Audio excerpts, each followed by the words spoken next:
ఏమి లేనప్పుడు లేదు వాళ్ళు. కానీ దేవుడిని ప్రేమించారు లేమిలో కూడా. అందుకని ఆస్తి కర్తలుగా చేశారు. అనేకులకి ఆశీర్వాదకరంగా ఉన్నారు.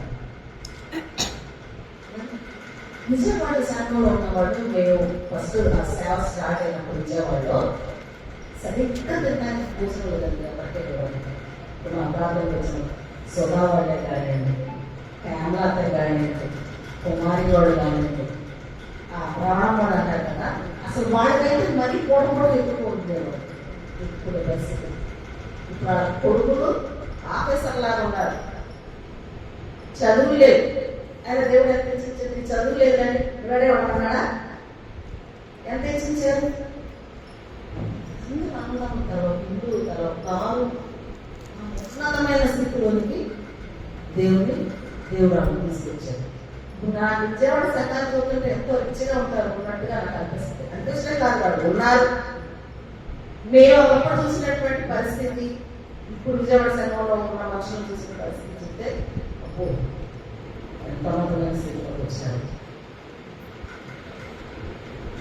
దేవుడిని ప్రేమించారు, దేవుడి సన్నిధికి వచ్చారు, దేవుడి సన్నిధిలో వారు ప్రతి పాపాన్ని ఒప్పుకున్నారు, పరిశుద్ధపరచబడ్డారు, దేవుడి అనుభవంగా నడిచారు, దేవుడి ప్రేమని పొందుకున్నారు, దేవుడిని ప్రేమించారు. మరి ఇక్కడ ఆస్తికర్తలు చేయకుండా దేవుడు అదేమంటే ఆస్తి కోసమే దేవుడు ప్రేమించాలా అని అంటారు. ఆస్తి కోసం కాదు ప్రేమించేది, నువ్వు నిస్వార్థంగా దేవుడిని ప్రేమించు, దేవుడు కలిగించినటువంటి వాగ్దాన్ని ఆయన నెరవేరుస్తాడు. మనం నిస్వార్థంగా దేవుడు మనం ప్రేమించామంటే ఆయన చెప్పడం మనకి మిమ్మల్ని ఆస్తికర్తలుగా చేస్తాడని ఆయన చేస్తాడంట. మనం దానికోసం కాదు, ఆయన ఇచ్చిన మాట నెరవేర్చుకోవడం కోసం ఆయన చేస్తాడు. అంతే కదండి. ఆయన మాట ఇచ్చి నెరవేర్చుకోడు, తప్పువాడు కాదు, ఆయన నరుడు కాదు మాట తప్పడానికి అన్నాడు. కాబట్టి మనము దేవుడిని ప్రేమించాలి. దేవుడిని ప్రేమిస్తే ఆస్తికర్తలుగా చేస్తారంట, ఆరోగ్యం, దేహానికి ఆరోగ్యం వస్తుందంట. ఇంకా ఆయన వాక్యాన్ని మన హృదయంలో ఉంచుకుంటే సురక్షితంగా నివసిస్తాం, సురక్షితంగా నివసిస్తారంట, భయం లేకుండా నెమ్మదిగా ఉంటారంట, బ్రతుకుతారంట ఆయన వాక్యం ద్వారా, నెమ్మదిని పొందుతారంట. ఇంకా అలా చెప్పుకుంటా వెళ్తే బోల్డని ఉన్నాయండి. దేవుడి వాక్యాన్ని మనం అవలంబిస్తే, దేవుడి వాక్యాన్ని మన హృదయంలో తీసుకుంటే అది మనల్ని ఎంతో సురక్షితంగా ఉంచుతుంది, ఎంతో భద్రపరుస్తుంది, ఎంతో కాపాడుతుంది, ఎంతో ఆరోగ్యాన్ని ఇస్తుంది, ఎంతో ఆస్తిపరులుగా చేస్తుంది. ఎన్నో మేలు పొదువు లేకుండా మేలుని సమృద్ధైనటువంటి మేళ్లతో నింపుతాడు.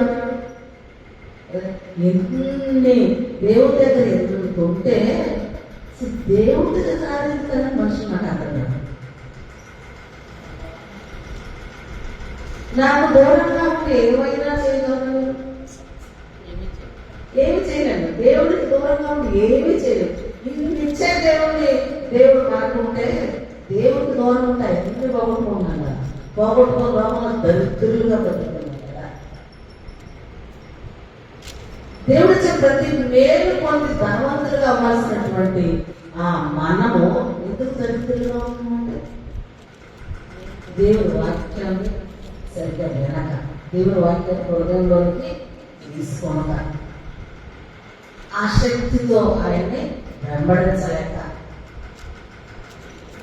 ఎన్ని మేలు ఆయన దగ్గర నుంచి మనం కొనుక్కోవడానికి ఎన్ని మేలు ఆయన మనకి ఇస్తున్నారు.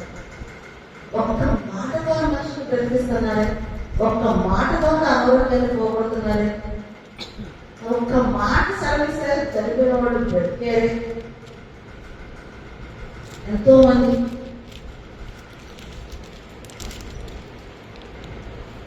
మన పిల్ల మా చర్చిలో సాక్ష్యం చెప్పింది. మాటలతో మనం కొత్తగా సేవ స్టార్ట్ చేశారు కదా, అక్కడ నుంచి ఆ పిల్లలు బాగా వాకులు చూస్తున్నాను. ఇంకా ప్రాణం వాకులు చచ్చిపోతానని భయం చేసేస్తున్నాను. భయం వేసి ఒక ప్రభు నేను ఇంకా మార్క్స్ పొందలేదయ్యా, నా నా ప్రాణానికి తీరుదయ్యా, నువ్వు చనిపోవద్దయ్యా, ఇంకా నేను మార్క్స్ పొందిన తర్వాత చచ్చిపోయినా పర్వాలేదు, అర్థానికి వెళ్ళిపోవద్దయ్యా, నాకు మరణం రానివద్దయ్యా అని ప్రార్థన చేస్తున్నట్ట. ప్రార్థన చేసుకొని ఆ ప్రార్థన చేసుకొని ఒకసారి అయ్యగారితో ప్రార్థన చేయించుకున్నాము అని ఫోన్ చేస్తున్నాడు. ఫోన్ చేస్తే ఏంటన్నట్టు మాకు మాట్లాడుకున్నట్టు ఓన్లీ తన వాయిస్ శక్తి లేదు. వాంతులు విరోచనాలు అయిపోయి 3-4 శరీరాలు పెట్టుకొని శక్తి లేకుండా అట్లా ఉండి ప్రార్థన కోసం ప్రార్థన ఫోన్ చేస్తే అయ్యారు ఏంటో మాట్లాడుతున్నావు అంటే, అయ్యారు నేను చచ్చిపోయేలా ఉన్నాను, అయ్యారు నేను చచ్చిపోకూడదు, అయ్యారు నేను మార్పు పొందాలి, అయ్యారు నాకు ప్రార్థన చేయండి అని. నా తర్వాత అయ్యారు ప్రార్థన చేస్తాను. ప్రార్థన చేసిన తర్వాత ఇంకా ఆ రాత్రి నుంచే విరోచనాలు మార్పులు ఆగిపోయి ఒక శరీరం పెట్టుకుంటే శక్తి వచ్చింది. ఏడ్చుకుంటా చెప్పింది. ఒక్క మాట అమ్మాయి బ్రతికించలేదా? అనారోగ్య పరిస్థితుల నుంచి బయటకు తీయలేదా? దేవుడి మాట పాస్టర్ గారు ప్రార్థన చేస్తావు కదా, దేవుడి నామాన్ని ముందు పెట్టి దేవుడి నామంలో ప్రార్థన చేశాడు. ఒక్క మాట అమ్మాయి స్వస్థించింది. ఆదివారం సాక్షి ఇప్పుడు పిల్లలు వచ్చింది, పిల్లలు సైజులు వచ్చి సైజు ఇచ్చేది. ఇప్పుడు పిల్లలు అసలు చేయమంటే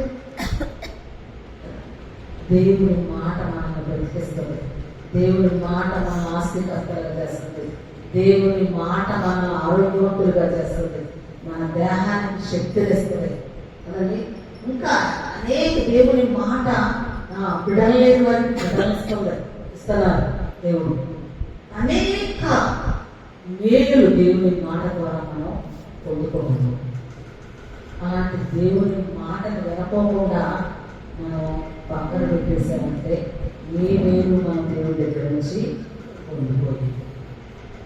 కాబట్టి అనేక మేలు చేసేటువంటి ఆ దేవుణ్ణి నామాన్ని, దేవుణ్ణి ప్రేమిస్తూ వెంబడిస్తూ ఆయన గణపరుస్తూ ఆయన నామాన్ని హెచ్చిస్తూ మనం ముందుకు సాగాలి. అందుకే దేవుడు మనల్ని రక్షించుకున్నారు.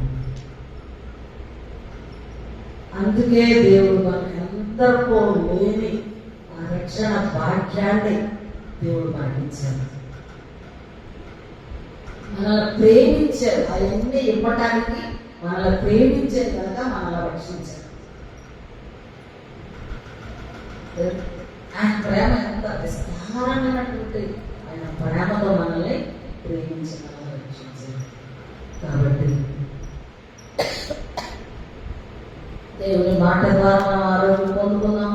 దేవుని మాట హృదయంలో చేర్చుకొని జీవజల దారిలో బయలుదేరినట్టుగా మనం తయారవుదాము. అన్నిటికంటే ముఖ్యంగా హృదయాన్ని భద్రంగా కాపాడుకున్నాం. ప్రార్థన చేస్తున్నాం.